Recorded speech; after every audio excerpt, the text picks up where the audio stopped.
Hey guys, so I just made this shot right here, and I'm excited about it just because this is the first time I've ever had like a CG dude who isn't anything other than just a very distant background guy, and I mean he's still, if you look at him, it's like, yeah, that's a CG guy, but in kind of a cool way. I'm not mad at it at all, and so I'm really excited about what this could mean, and a bunch of you have asked how to do photo scanning, and I've been reluctant to do a thing just because it's like it's fairly intuitive, and there's a million other tutorials out there, but I wanted to go through, I guess, how to do one for people like this, doing a digital photo scan of a person, because that is a trickier thing than usual to photo scan, because ideally, as you're walking around, everything in the environment stays exactly the same, because what the computer's doing is it's triangulating. Here, let me open up some images here. It's triangulating where this point is on this image as opposed to here, and this, and it's getting just a sense of where everything is, so then it can, infer what the layout of the scene is, and then it projects these pictures back onto the geometry that it creates from basically like this angle. So it's very clever, but that means if the person's moving at all, that throws everything off. So I wanted to go through a couple tips, and then I was going to show you kind of how to do it in Meshroom and Reality Capture. So let's see. I have a little thing here, and things for getting good results. Plenty of light. Light is honestly the biggest thing. Like, what you want is the texture detail. So like right here, this part's going to work great because every part of this coat is like a little bit different.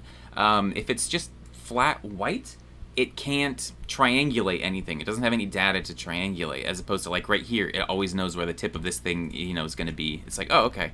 And so that's a big part of it. If you have somebody in like a uniform t-shirt, it's not going to be able to track the t-shirt, or like a bunch of skin, unless if you get in really close, you can track all the like birthmarks and things like that. Like, skin does have a texture, but if you're going to try to get that texture, you have to be sure you're getting ridiculously clean shots. And so a lot of times what that means is if you can control the aperture and the shutter speed. Like right here, you can see the background. I've got some motion blur going on here, and that's because I cranked the shutter speed to be like 150th of a second or something. So I'm just walking around him, popping off pictures as I walk. If you but I have an A7 III, which gets a lot of light, so I can do that. If you have a camera that isn't as light sensitive, you'll probably want to just stop, take a picture, take a step, take a picture, take a step, take a picture. Also making sure I took a few pictures here where the autofocus didn't get him right, and so those ones you'd want to throw out. But let's see. So yeah, plenty of light. Oh, I closed the aperture a lot, so I had a deep depth of field, which means as much of him is going to be in focus as possible with every picture. A lot of times to get more light, you'd open the aperture, but that means you only get a cross section of who or whatever in focus. So that's no good. Plenty of angles. Yeah, this part's pretty well known, but you usually want to start with an orbit all the way around, and then you want to like get another orbit where you're up higher looking down, and another orbit where you're down low looking up, just to be sure you're getting as much as possible of all the angles. And for like a quick scan, for just a background person, that can be enough. But if you go in there and do like a closer view of like a face, that's really gonna pay off. And even here, maybe I'm moving a little bit fast. Just the more data you can feed the computer, the more it's going to be happy. Even here, like on the hands and stuff, like you can see this is always a little bit blurry, and I don't know, like 10 pictures here on this hand, like is not a lot. I get a ton of his torso here, and his torso turns out really good, but just kind of doing some like token hand shots doesn't particularly cut it, and you'll see that in the final version. Getting down low, I was holding the camera at an awkward angle, so that's particularly kind of blurry, but it ends up kind of working. So let's see. I think I do most of this. Yeah, feet. Be sure you get the feet. And this was me trying to get the top of his head. I actually never really got the top of his head. I should have just like gone and held it straight down and just popped off a few. Like even here, it's always just kind of like skimming it, and so I ended up not getting great data for that. I had to copy a different part of his head and like stick it on top to make it kind of work. So yeah, the big thing is if you just try to have somebody stand still and hold their arms out, their arms will drift enough to the point where they won't have any hands. And I say this only because I've tried this a lot and I have never been able to preserve their hands. So in this case, I just set up, 2 tripods. He's actually resting his fingers on those points just to make sure that it's staying exceptionally still. So yeah, this is actually this is a decent, like if you look, I don't have a lot of grain. I got some, and there's a lot of direct sunlight, but not on him, which is good. And so this is basically an optimal situation. I have as much light as possible, so I can get those shots quick.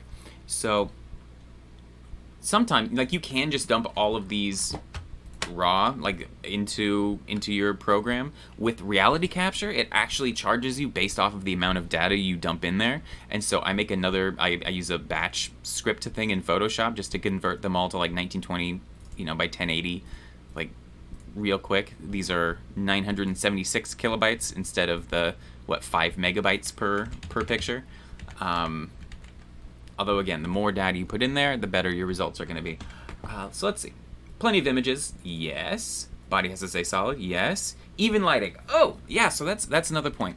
So like right here, if we go to a front view, you can see that the light, like from the sunlight bouncing off of all the stuff over here, it's lighting up his face over there on that side, and that's going to be baked into the model. Like the fact that he has a little bit of a bounced light coming from over here, that's going to be there. Or a lot of times I'll do the scan under a tree or something, and just one side of them is darker. And so doing something on a heavily overcast day is always great. I've tried doing these indoors, and I think just on average, unless if you blast them with light, doing it indoors just doesn't, you don't have enough light there. And when I do blast them with light, there's always a big like soft box always behind them, adding flares and things like that. And so just doing it outside under natural lighting conditions, it's also going to help when you stick the character back into, like, ideally you can photo scan the character in the lighting situation that they'll be in the final scene, if that makes sense. Like right now he's perfect for going into an outdoor scene because he has already outdoor lighting on him. Yeah. Set your white balance. Yes, that's just the thing I always forget to do, and I end up with like weird ashen, desaturated people, and that can be kind of hard to fix after the fact. So okay. First, I'll show you Meshroom. Meshroom is free. I think it's open source, and it's honestly it's so straightforward. So you take all your pictures here.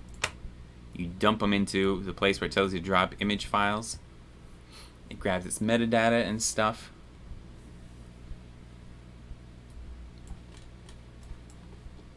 Great. And this is where you could go through, and if you see any pictures that look blurry, like maybe they're not optimal, you can just delete them. Hit delete.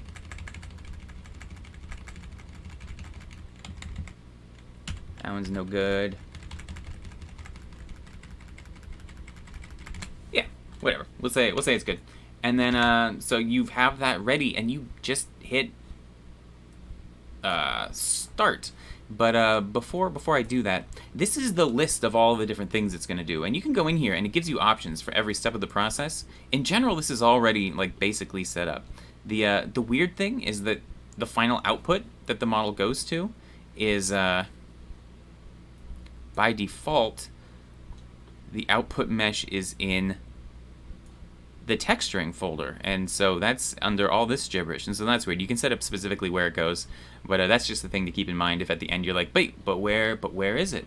And so then yeah, you click start. In fact, I'll just do it. I'll just edit this. Alright, so the green bars reached the far side. It did the last box, and I don't see a difference here. I don't know if I'm supposed to. I guess maybe click load model. Oh, yeah, it looks like it's doing a thing. Oh, interesting. So now can I turn off Okay, so there we go. This is the model that we'd get. It's Sean. He has no arms or a face, and so this is not particularly great. And it took 2 hours. So Meshroom can be good, and it's free. And especially if you're trying something that isn't a tricky scenario like this. I don't know what's dinging. If you this doesn't work particularly good at all. My guess is if you use a lens with less distortion, that would probably help. Lot of different things that could have gone a little bit better there. And the process you do with this model after the fact, remember, is saved down here, is the same as what you do with reality capture. So I'm going to jump over into reality capture really quick here and just go into these same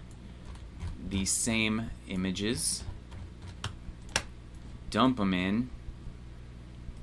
I think there's a way to, I don't know. So even installing reality capture is a little bit of a pain. You've got to sign up for accounts and kind of things like that. And I think the system isn't exactly as easy as it could be. And it lets you have like a green square and a blue square. And I think one of those is like the object source, and the other one's like the texture source. I'm just going to select all of them. I don't even know if you have to do that. I'm a little superstitious. I'm going to double click on, let's see, one that's the front of him. It doesn't do anything. I'm just going to select all of them, click right up here. This is kind of the process thing. You can also go through in more detail here, but I'm just going to click Align Images. And this is only going to take a second, but I won't make you wait. All right, there we go. Finished in 1 minute and 15 seconds. It knows where the ground is. It's got a bunch of stuff laid out. Same thing, you've got all of these, the spiral of my picture path there. This is also the stage where you get to define what you want to reconstruct. So I'm going to drag this in right here. Just kind of box in Sean a little bit. Maybe rotate around, make sure that it all actually fits inside. Pull this one down. Yeah, looks about right. Pull this one up.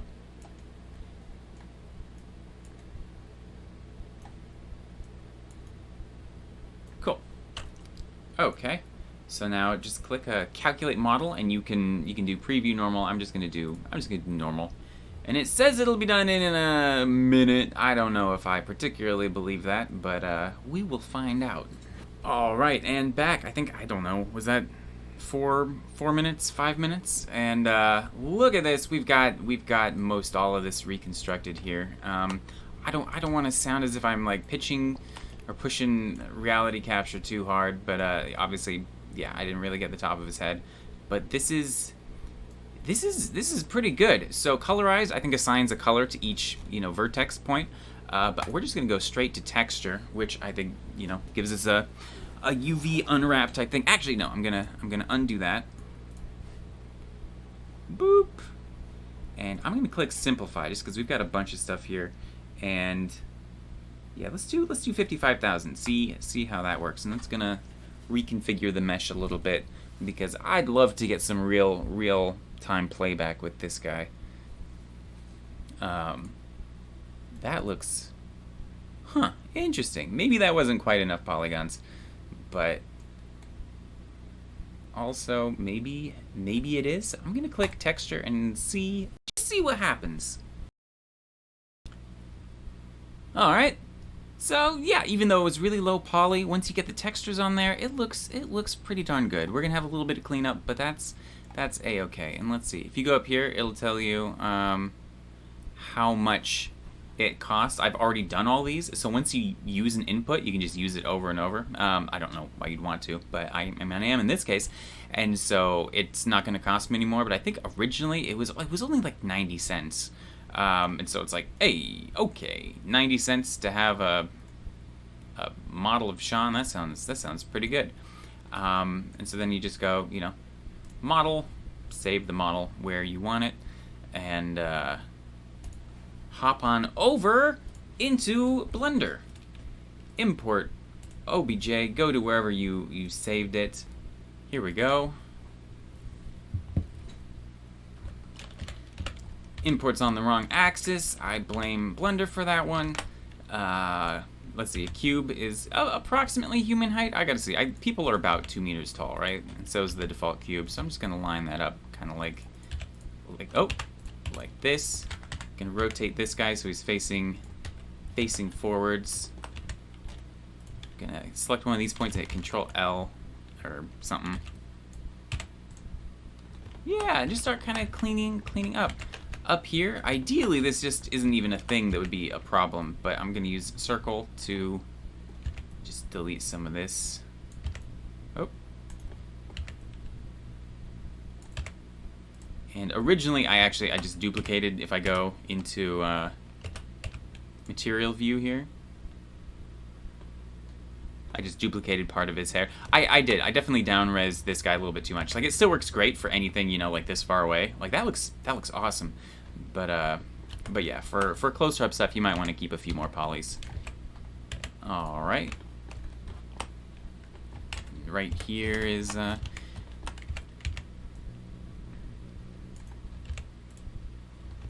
cool. And normally around the feet, I'll do a whole thing. Like, I'll take a while on it, because you can see there's usually like a seam that just kind of like matches right along there, and maybe I can just kind of get it kind of quick, but I don't want to bore you guys.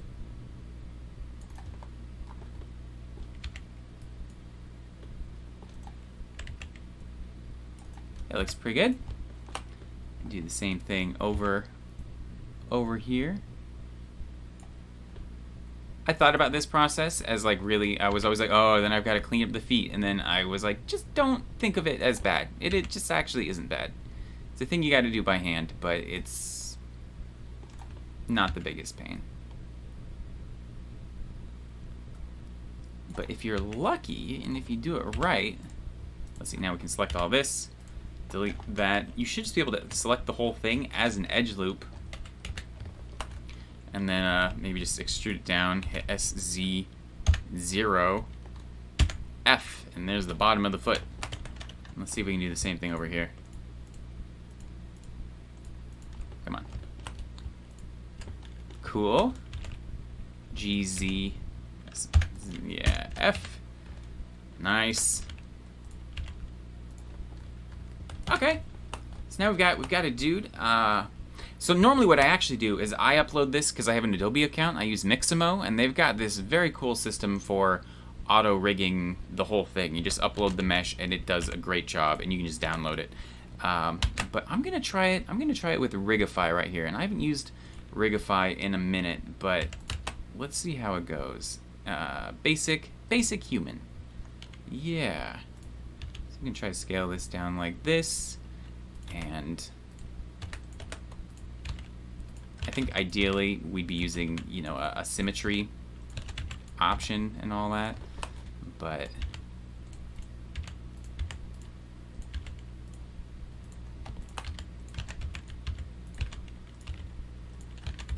it's kind of hard to do this just because he's so baggy. I'm just kind of trying to line it all up to how it seems to be. Ooh.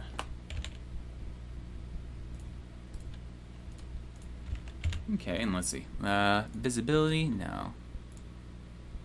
Viewport display, in front. So now we can actually line it up a little bit here. Line up those hands.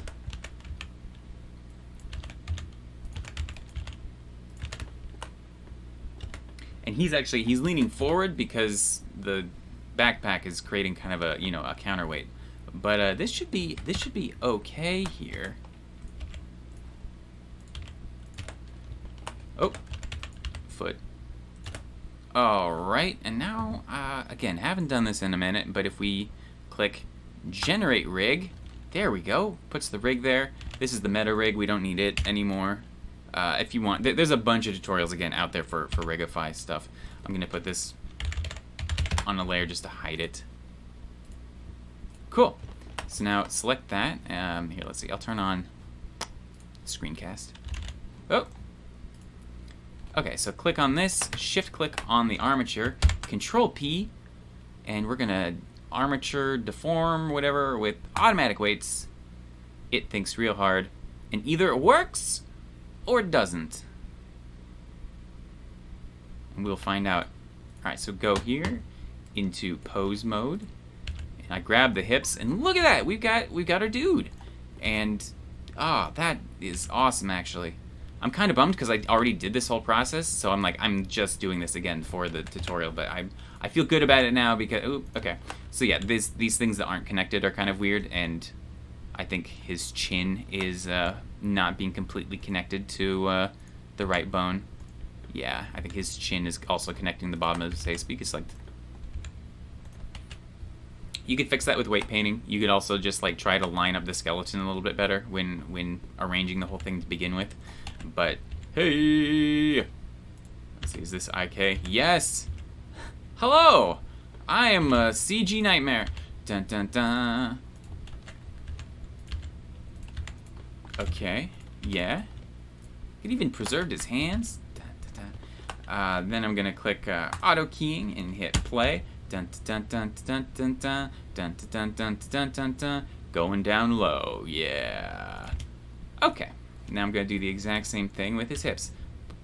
Oh, dun dun dun dun dun dun dun dun dun dun dun dun dun dun dun dun do do do do do do do do. And this is the correct way to animate. This is how Pixar does it. They made their little ratatouille. Boo, boo, boo, boo, boo, boo, boo, boo, boo, boo, boo, boo, boo, boo, boo.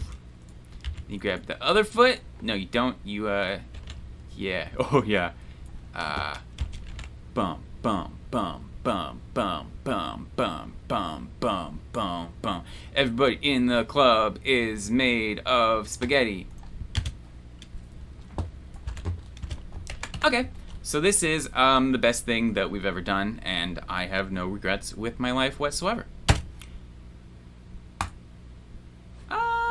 No, I'm not going to say that. New general. Okay, so I actually also did one other model, and it worked a lot better. I'm throwing this in just at the last second here, but let's see, Fishing Sean. And that was, I got one of Sean's just sitting on a sawhorse here, and because he isn't trying to stand or keep his, hands balanced on anything, it just worked so good right off the bat. I didn't have to use many pictures at all. Let's see, so in this case, I deleted just all of these guys, and well, here, let's see. I think I actually, let me just go into the actual project file. There we go.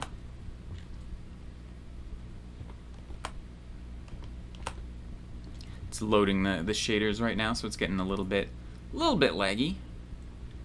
And I already did a lazy tutorial about this, how to animate humans in Blender, which again is not a very robust system, but it works great for these background type of people.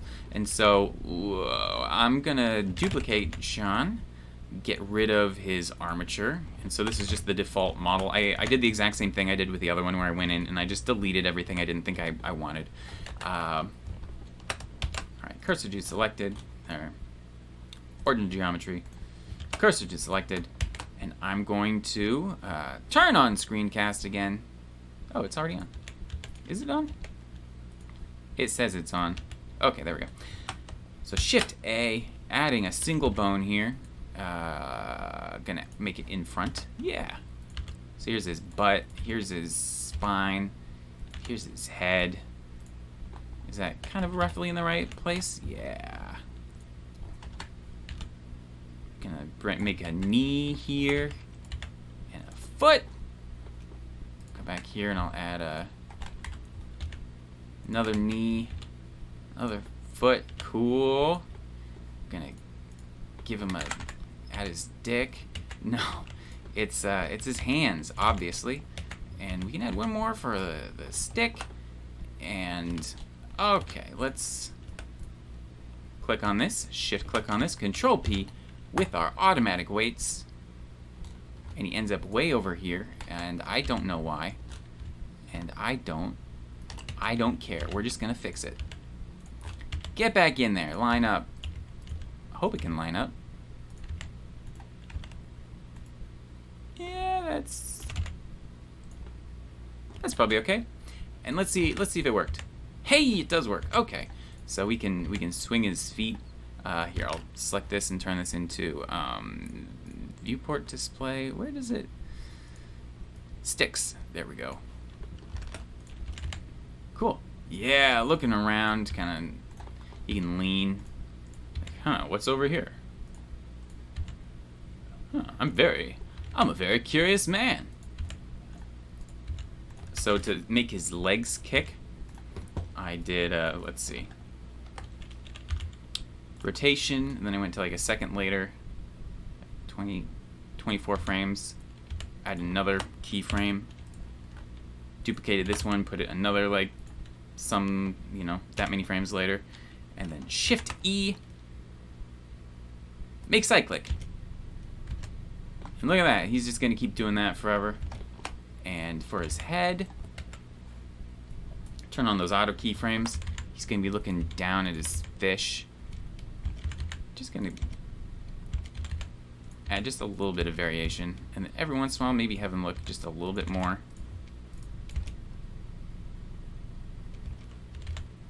Yeah, and you could tweak this for a while if you wanted. He's fishing.